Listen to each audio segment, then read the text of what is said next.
Wait, before you scroll, have you ever been in love with a narcissist? Here's my story.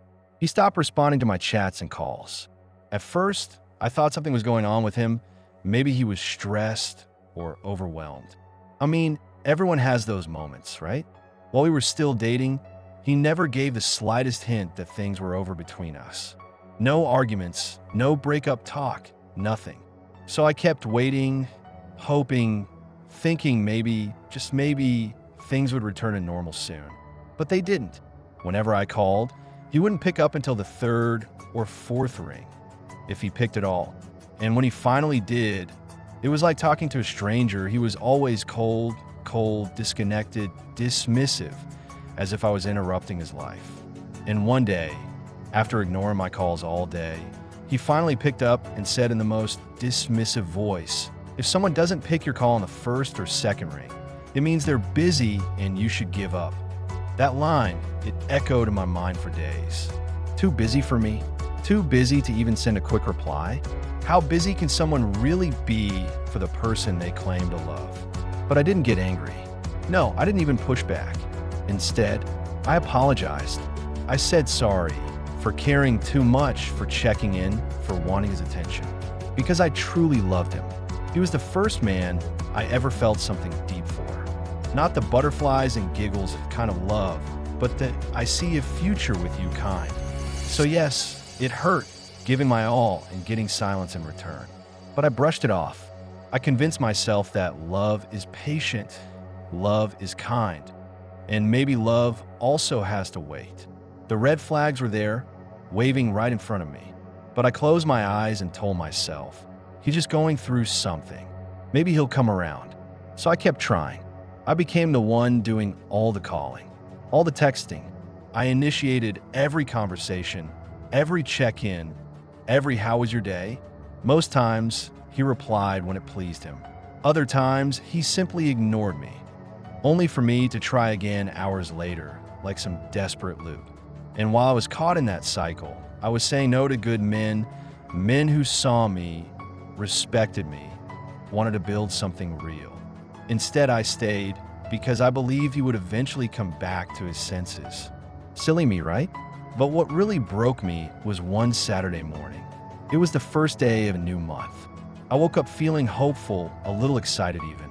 You know those mornings when you just want to send some love out into the world? So I sent him a heartfelt message. One of those long, warm texts filled with prayers, positivity, and just pure affection. I told him I believed in him, that I hoped this month would bring him peace, strength, success, all the good things. And do you know what he replied? "Can you stop being childish?" Just like that.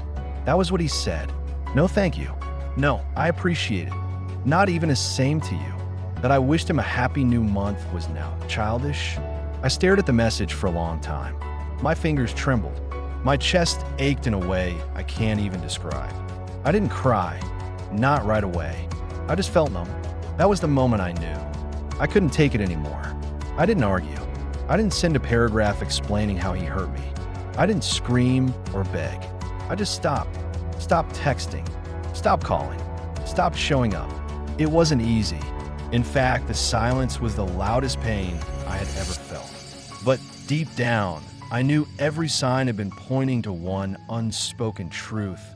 I'm bored of you, and I don't want you in my life anymore. So I stepped back, and guess what happened? Nothing. No message from him. No missed call. No apology. The relationship died a natural death, like a fire that burns out when there's nothing left to fuel it. The only thing left tying us together was the occasional glance at each other's posts on social media. Silent, awkward, distant. And then the plot twist. The very moment I said yes to someone else, someone who genuinely valued me, saw me, poured into me the way I had poured into the wrong man, he called. Out of nowhere, I stared at my screen in disbelief. My heart skipped. Not because I missed him, but because I knew that call wasn't about love. It was about control. And I was right. He didn't say, "I miss you," or "How have you been?" No remorse. No acknowledgement of his silence. Instead, he went straight into anger.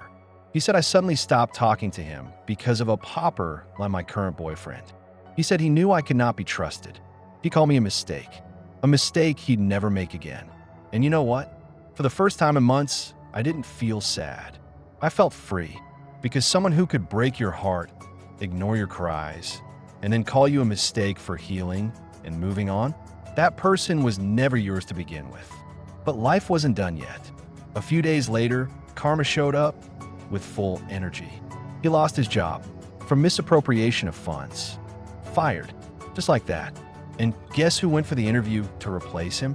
My new boyfriend. And yes, he got the job. Everything in my life began to align after that. My career picked up. I started getting opportunities one once thought were out of reach. My confidence came back. And most importantly, my peace.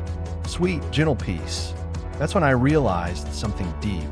Some people come into your life not to love you, but to limit you, to drain your light, to keep you stuck. And when you finally break free, it's like the whole universe breathes with you. To succeed and find happiness, you must be willing to uproot the seeds of unhappiness and limitations from your life. And my ex, he was the biggest seed of unhappiness I ever watered. Not anymore. Never again. If you've ever loved someone who only gave you pain in return, know this: you deserve more. And sometimes the best thing you can do is let go, grow, and glow.